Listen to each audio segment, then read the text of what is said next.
Imagine your husband divorcing you 10 different times. Not because the marriage was over, but because he needed to remind you who had the power. That was Imani's reality for 6 years. Until the night she finally signed the papers and walked away with nothing but an idea everyone told her would fail. 7 years later, that failed idea made her a billionaire. And the man who kept leaving? He just became her employee. Before we continue, if you want to uncover what happens next in this shocking tale and never miss another jaw-dropping twist, hit that subscribe button and ring the bell right now.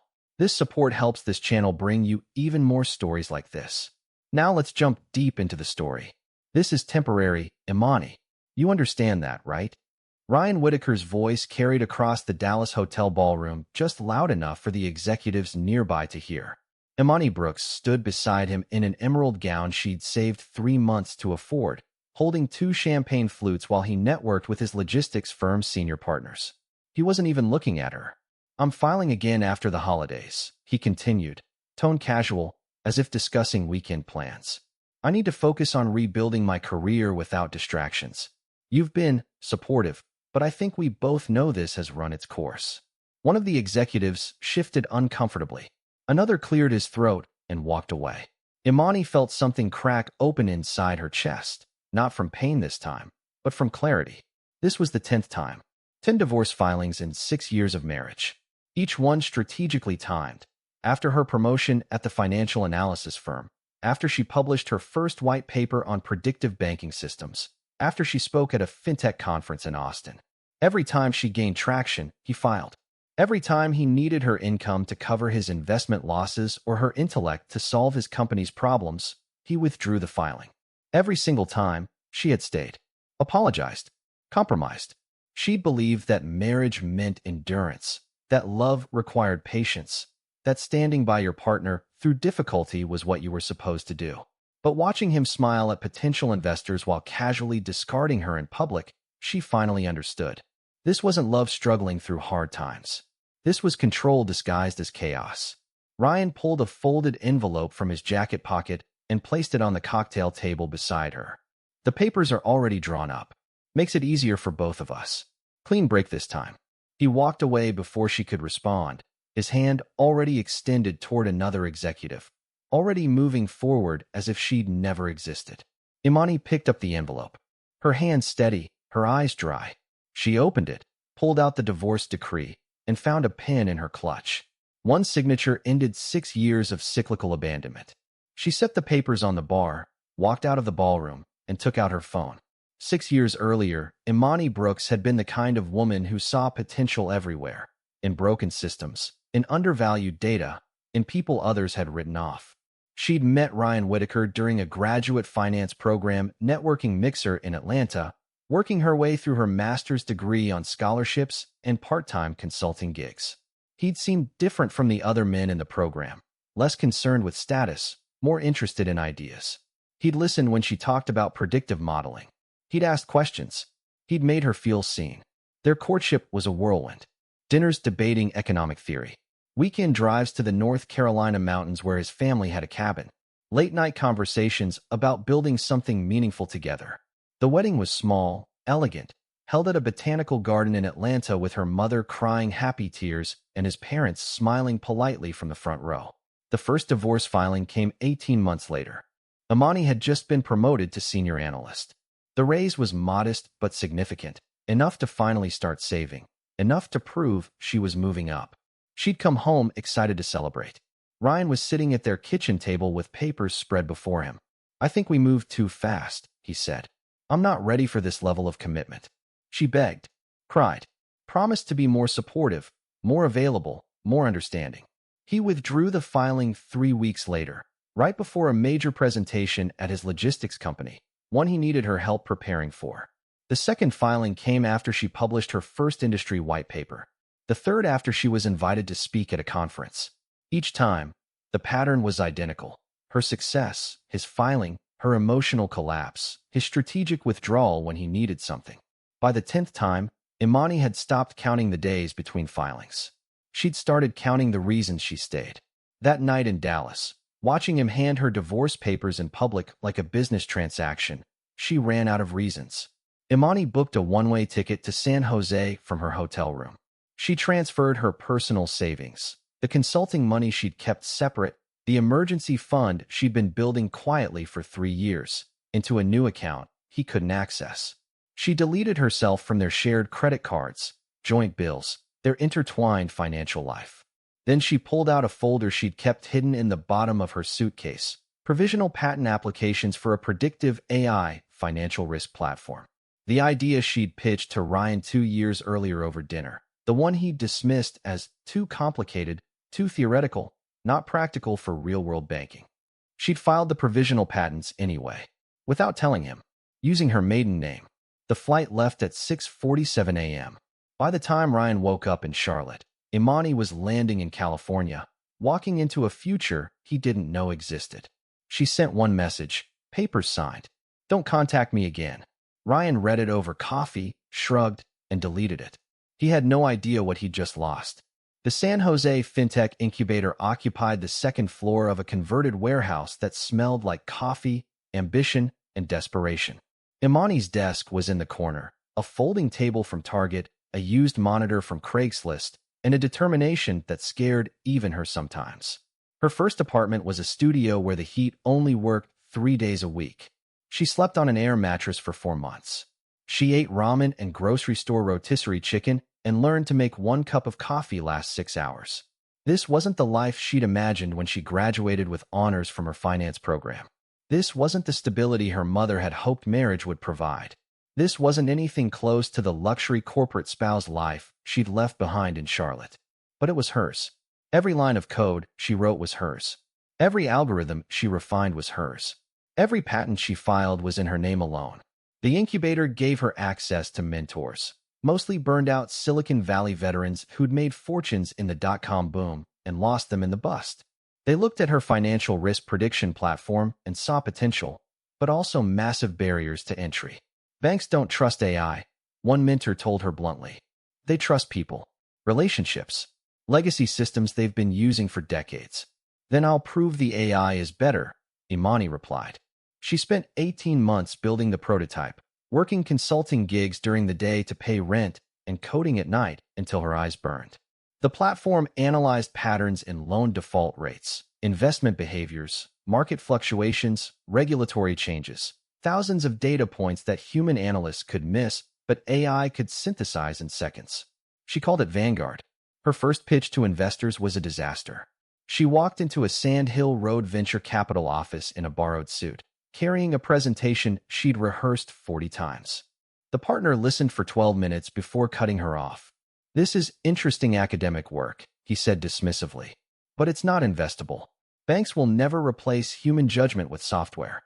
Come back when you have enterprise customers and proven revenue. Imani walked out, sat in her car, and let herself cry for exactly 5 minutes. Then she went back to coding. 3 months later, a regional bank in Nevada experienced a sudden wave of loan defaults their risk assessment team hadn't predicted. The losses were significant enough to make industry news, significant enough to scare other banks. The same VC partner who'd rejected Imani called her personally. That Nevada situation, he said. Would your platform have caught it? Imani pulled up her historical analysis. She'd been running Vanguard on publicly available banking data as a test. The platform had flagged the exact loan portfolio that collapsed 3 weeks before it happened. Yes, she said simply. I'd like to revisit our conversation. The seed funding came through 6 weeks later. Not massive, but enough to hire 2 engineers and rent actual office space. Enough to stop sleeping on an air mattress. Imani had learned something crucial during those 18 months of rejection and ramen.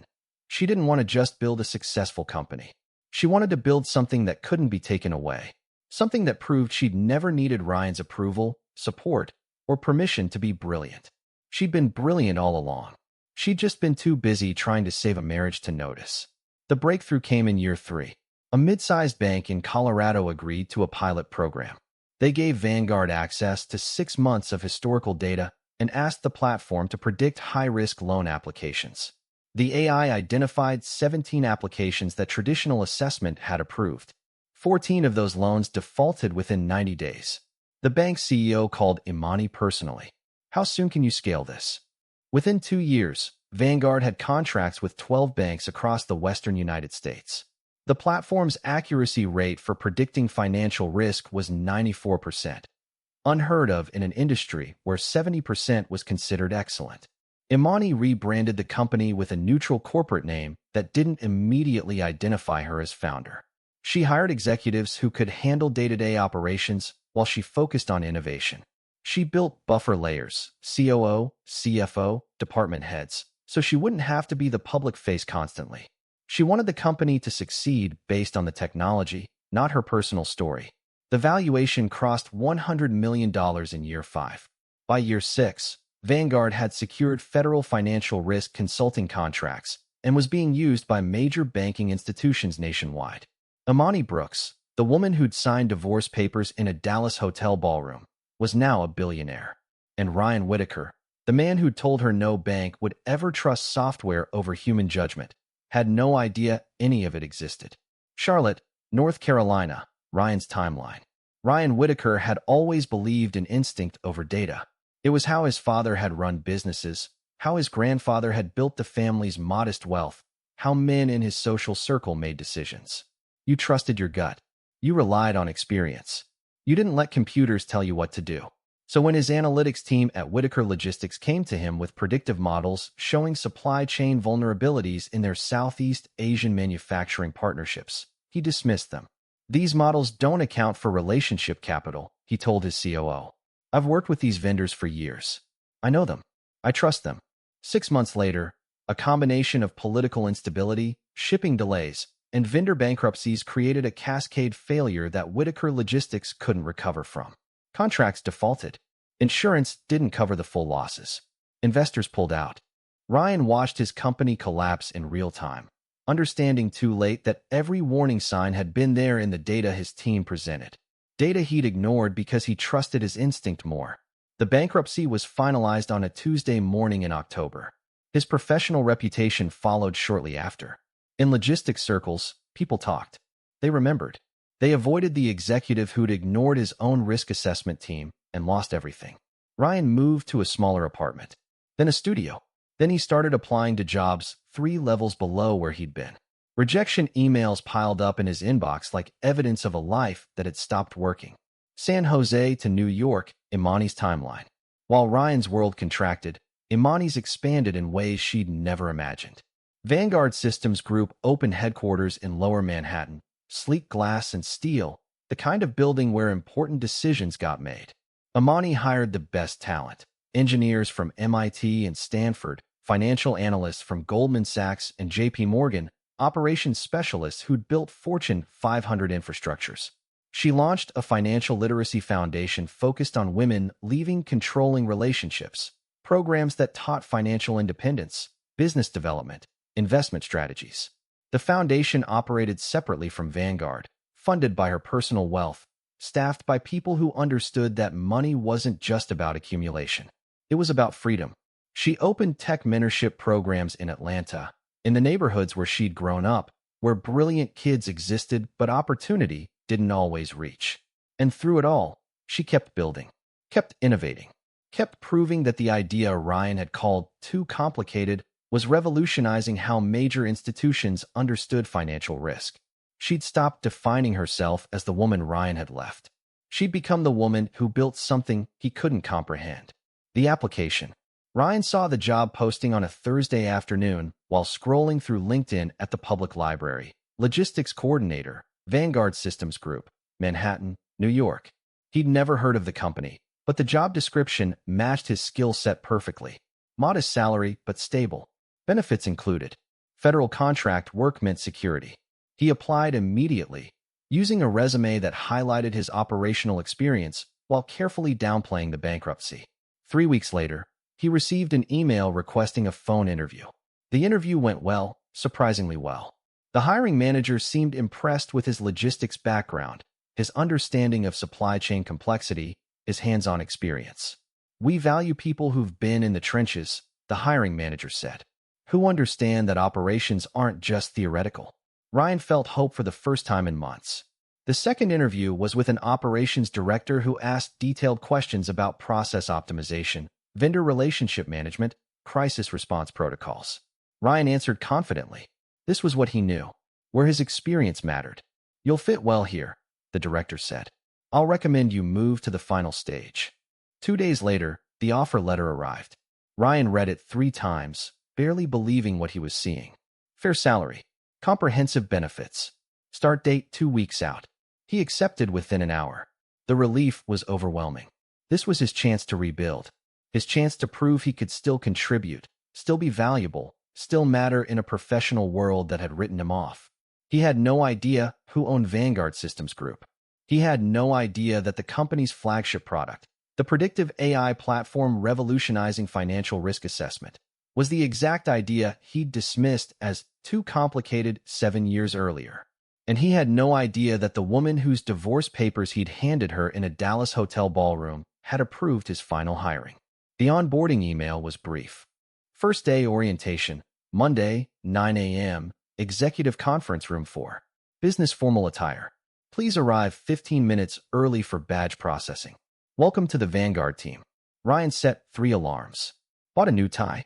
Rehearsed his introduction in the mirror. This was his fresh start.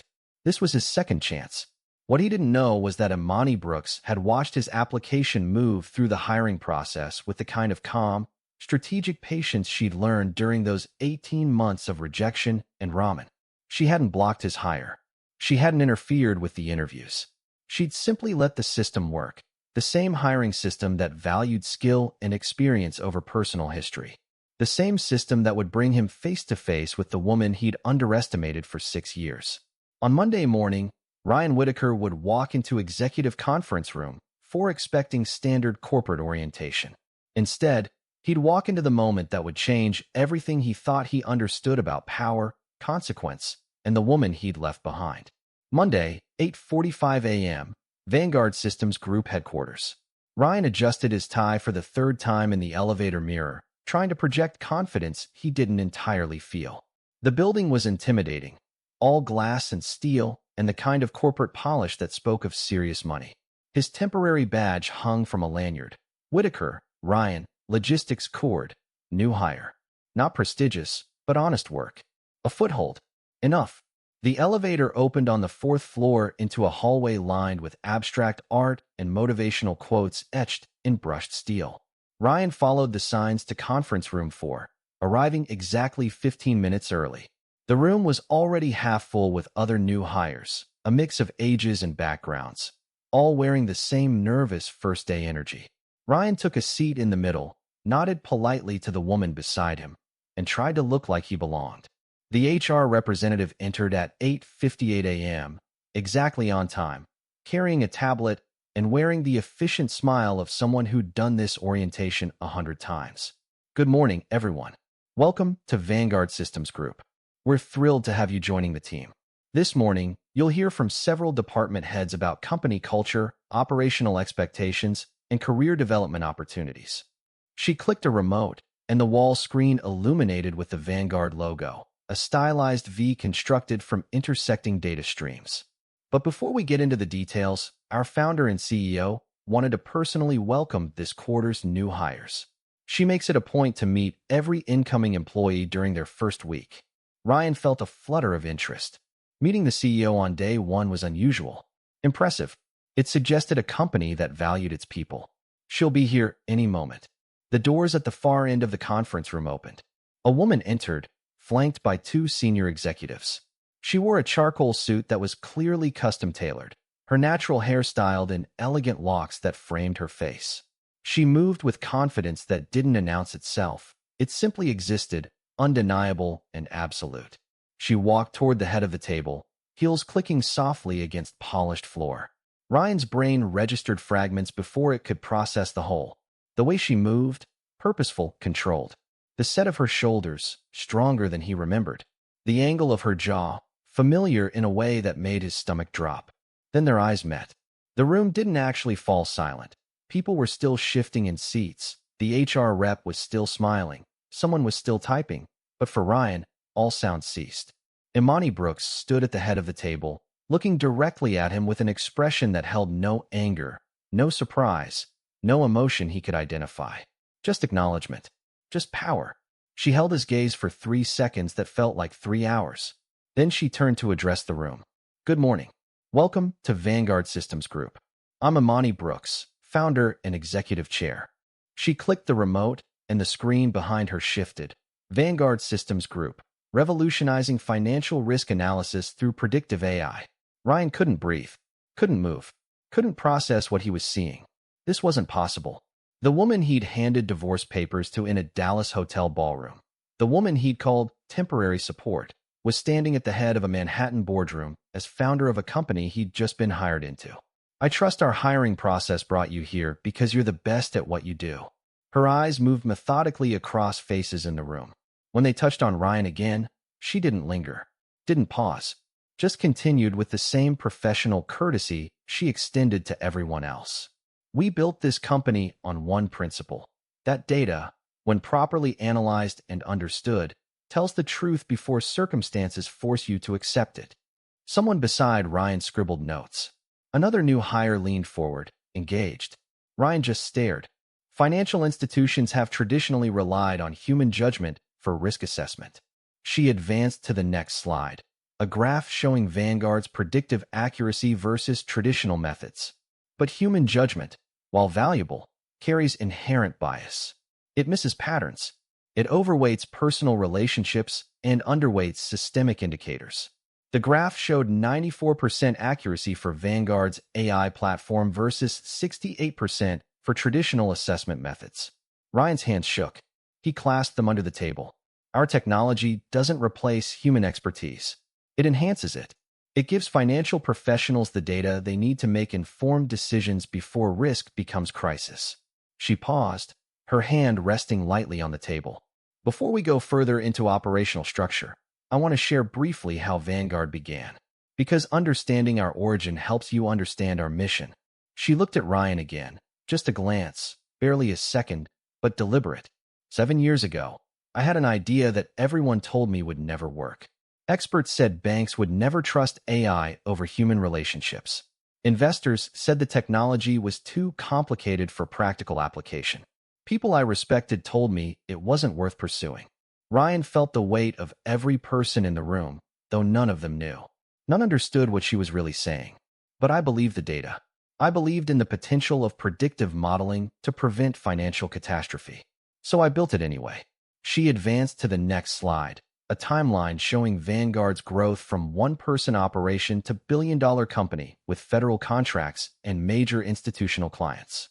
Today, Vanguard's platform is used by 47 financial institutions across the United States. We've prevented an estimated $2.3 billion in loan defaults. We've helped banks make better lending decisions, helped regulators identify systemic risk earlier, and helped ordinary people access credit they might have been denied by biased traditional assessment. She clicked to the final slide, the Vanguard mission statement. We believe in the power of data to reveal truth. We believe in building systems that work, not because they're easy, but because they're right. That's what you're joining. A company that values accuracy over assumption, innovation over tradition, and perseverance over comfort. She set down the remote and looked across the room one more time. I'm proud to have each of you here. Our HR team will continue your orientation. If you have questions at any point, my door is always open. She walked toward the exit, her executives falling into step behind her. As she passed Ryan's seat, she didn't slow down, didn't acknowledge him, didn't give any indication they shared history. But just before she reached the door, she spoke once more, voice carrying clearly. One last thing. At Vanguard, we believe in earning your place. Your past doesn't matter here, only what you build moving forward. I hope you'll all build something you're proud of. Then she was gone. The HR representative continued the presentation as if nothing extraordinary had happened. Because for everyone else in the room, nothing had. But Ryan sat frozen, his entire understanding of the past 7 years collapsing and reassembling into something he didn't recognize. The woman he'd divorced 10 times. The woman he'd publicly humiliated. The woman whose idea he'd called too complicated. She'd just welcomed him to her billion-dollar company with professional grace that made his throat tight. She hadn't destroyed him. She'd simply outgrown him so completely that he was no longer even significant enough to acknowledge as anything other than another new hire. The orientation continued for another 90 minutes. Ryan heard none of it. At lunch, his badge granted him access to the executive cafeteria, a perk for new hires during their first week. He picked up a sandwich he wouldn't eat and found a table by the window. His laptop bag sat beside him, filled with new hire materials HR had distributed. He pulled out the welcome folder, flipping through documents about company culture, benefits enrollment, performance review schedules. Near the back, he found a section titled Innovation Archive, Founding Patents. His hands trembled as he opened to the first page. There, in clear technical language and legal documentation, was the original patent filing for the Vanguard financial prediction engine. Filed by Imani Brooks. Filing date, March 15, 2018.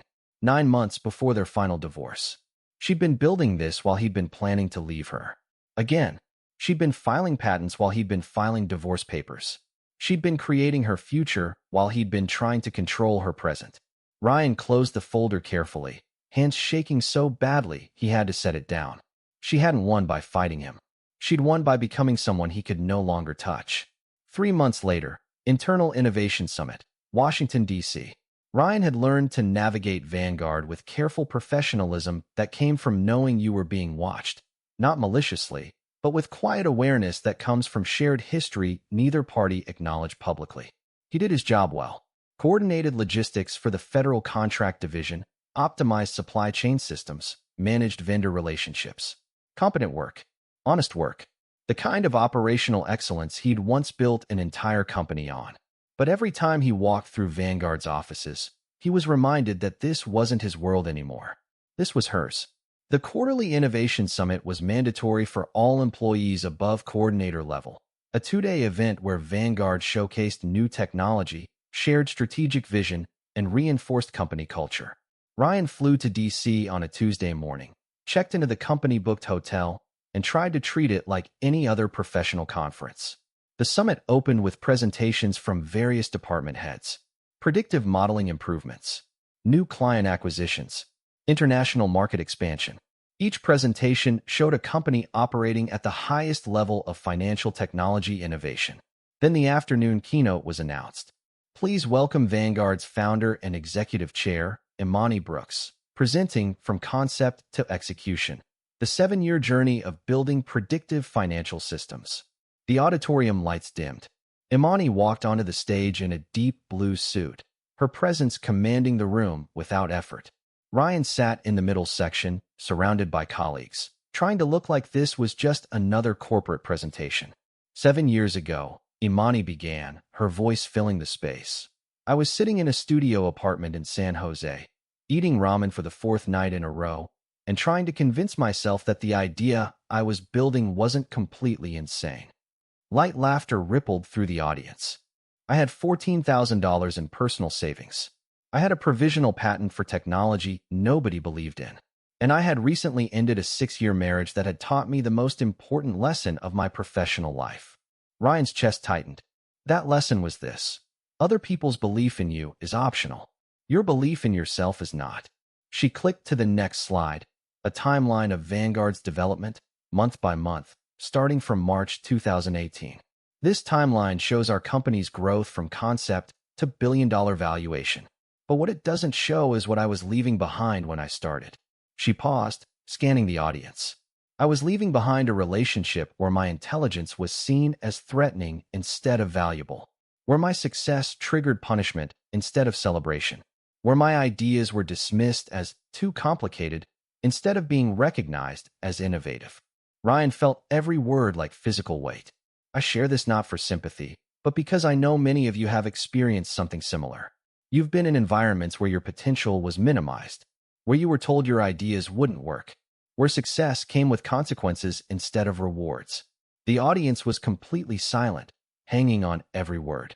Vanguard exists because I refused to accept that narrative, because I chose to build something that proved the data was right, even when the people around me were wrong. She advanced to the next slide, the original patent filing document, dated March 15, 2018. This patent was filed 9 months before my divorce was finalized, which means I was building my exit strategy while someone else was building their control strategy. I was planning my future while someone else was planning my limitations. Ryan couldn't breathe. I didn't build Vanguard to prove anyone wrong. I built it to prove to myself that I was right, that my vision was valid, that the idea everyone dismissed was worth pursuing. She clicked to the final slide, a photo of Vanguard's current Manhattan headquarters alongside an image of that first tiny incubator desk. From that folding table to this stage, the journey was built on one principle. Growth happens when you stop waiting for permission and start granting it to yourself. The audience erupted in applause. Ryan sat motionless, watching her accept the standing ovation with the same quiet confidence she'd shown in the boardroom 3 months earlier. She hadn't mentioned his name, hadn't identified him specifically, but she'd told the story in a way that made the truth undeniable. Everyone in this room now understood that their CEO had built a billion-dollar company from the ashes of someone else's dismissal. After the keynote, Ryan found himself walking through the hotel lobby in a daze. He needed air, space to process what had just happened. He pushed through the revolving doors onto a quiet side street, the noise of DC traffic a distant hum. Ryan. He turned. Imani stood a few feet away, her executive security detail maintaining discreet distance. She'd changed from her stage outfit into a more casual blazer and slacks, but the power in her bearing hadn't diminished. This was the first time they'd been alone, truly alone, since that night in Dallas. I wanted to speak with you privately, to make sure you understand something. Ryan nodded, incapable of words. When your application came across my desk, I had a choice. I could have rejected it. I could have blocked your hire. I could have exercised the kind of control you once held over me. She stepped closer, her eyes meeting his directly. But I didn't, because that would have meant you still mattered enough to influence my decisions. And you don't. The words should have hurt. Instead, they felt like clarity. You're good at what you do. Your logistics work is competent, and the team values your operational insight. That's why you were hired. Not because of our history, not despite it, because it's irrelevant. Ryan found his voice. Imani, I don't need your apology, she said, not unkindly. I don't need your regret. I don't need anything from you. That's what I wanted you to understand. She looked at him the way she might look at a solved equation, acknowledged but no longer requiring attention. I've built a life where your opinion, your approval, your presence, none of it affects me anymore. Not negatively, not positively. You're just another employee at a company I created. And that's enough. She turned to leave, then paused. The foundation I mentioned in the keynote, the one for women leaving controlling relationships?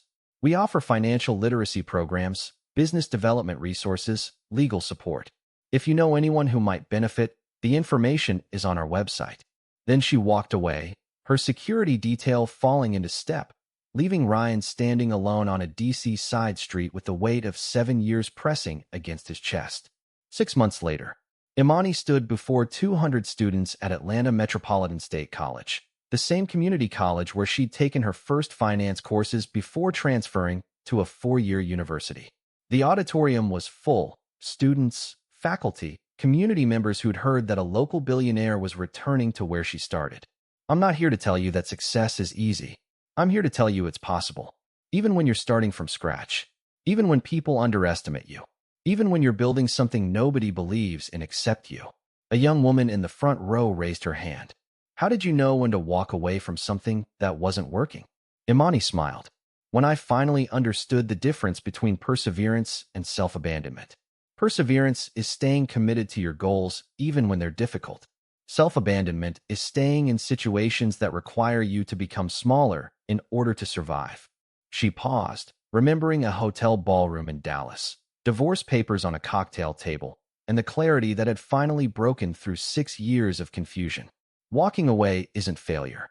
Sometimes it's the most strategic decision you can make, because it frees you to build something that actually fits who you are instead of constantly adjusting yourself to fit something that doesn't. The lecture continued for another hour. Imani answered questions about financial modeling, about starting a business, about navigating an industry that didn't always make space for women who looked like her. Afterward, students lined up to speak with her, to thank her, to ask for advice, to share their own dreams of building something meaningful. A young woman near the end of the line approached nervously. Miss Brooks, I just wanted to say thank you. I'm in a relationship right now where every time I do well in my classes, My boyfriend gets upset. And hearing your story made me realize that's not normal. That's not love. Imani took the woman's hand gently. You're right. It's not. And you deserve better. If you need resources, counseling, financial planning, legal support, the Vanguard Foundation can help. Here's my card. The young woman left with tears in her eyes and hope in her hand. That evening, Imani sat alone in her hotel room, overlooking Atlanta's skyline. The city lights spread out before her like a map of everything she'd come from and everything she'd built. Her phone buzzed with a message from her COO, federal contract expansion approved. We're officially the largest financial risk assessment platform in the country. She smiled, typing back quick congratulations to the team. Then she opened her notes app and began typing, not to send anywhere, but simply to acknowledge the journey. You were right to leave. You were right to build. You were right to bet on yourself when everyone else bet against you. He works for me now, not because I orchestrated revenge, but because I built something so successful that our paths crossed again naturally. And when they did, I realized something important. I don't hate him. I don't need his validation. I don't think about him at all unless directly prompted, because I'm too busy building the future to worry about the past. She closed the app without saving. Her younger self couldn't receive the message anyway.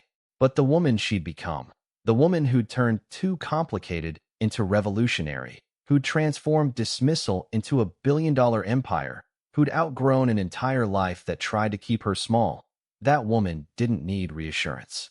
She had the data, and the data proved she'd been right all along.